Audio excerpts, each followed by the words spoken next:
Балалық шақ кімнің болса да есінде шығар деп ойлаймын. Балалық шағымызда түрлі қызықтар болды. Тіпті кейбір жайттарды қазіргі кезде еске алып бір күліп алатынымыз да жасырын емес. Сондай жайттар менің де басымнан өткен болатын. Солардың бірі тәтті кәмпиттер үшін күресі болатын.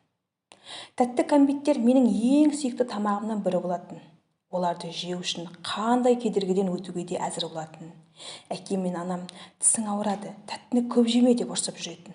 Айтыңдаршы, тәп-тәтті кәмпиттерден қалай бас тартасың?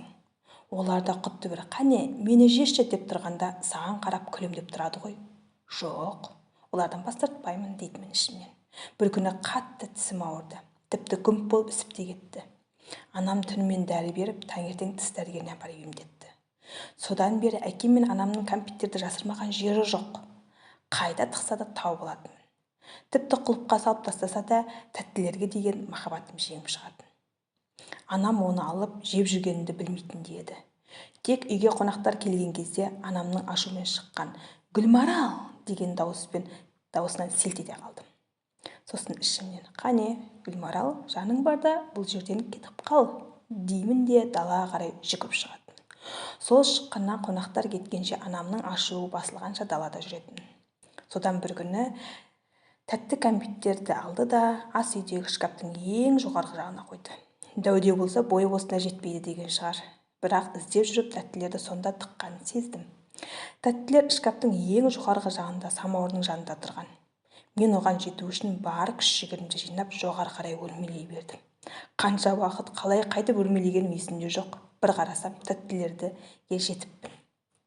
Тәттілерге жеттім дедім бе, қатты қуандым ба білмеймін, қолымды жоғары соза беріп бір қатты заттан ұстай қалдым. Аяғым да тайып кетті. Содан құс сияқты төменге қарай ұштым. Есімді жисам үстімде самауырым, тарсылдаған дыбысты естісе керек, әкем мен анам қасымда тұр. Қатты ұрсама деп едім, ұрыспады да, жай ғана күлді де қойды. Сосын әкем: «Не болды? Төбелестің бе? Басқа зат таппадың ба? Тым жақсы тұрған самауырды не қылдың?» деген етін. Сол самауырдың үйде әлі тұр. Оны көрген сайын және көзі шүмегіне түскен сайын есіме сол оқиға түсіп бір күліп аламын. Ал қазірше сол кәмпиттер көз алдымда шашылып жатса да бұрынғыдай құмартып жемейтінмін де. Соған қарағанда тиме, жасама, көрме деген нәрселер сондай құнды, сондай көрінетіні болып тұр ғой.